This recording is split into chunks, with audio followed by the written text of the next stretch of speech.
Hello and welcome. This is a drink called how to make sweet carbonated strong coffee, pineapple, and passion fruit. First thing you gotta do is you pour in this strong coffee, and then you open up sugar.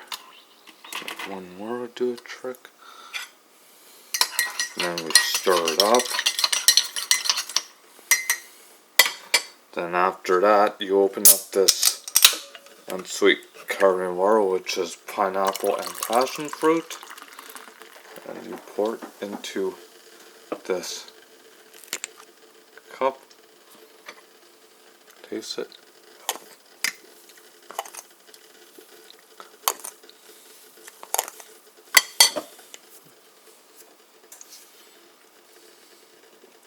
Awesome.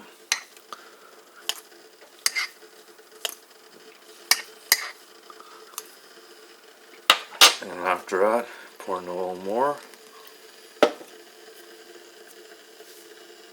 And here is your sweet carbonated strong coffee, pineapple, and passion fruit. Enjoy it. Thank you for watching. Peace. Awesome. And have a great day, folks.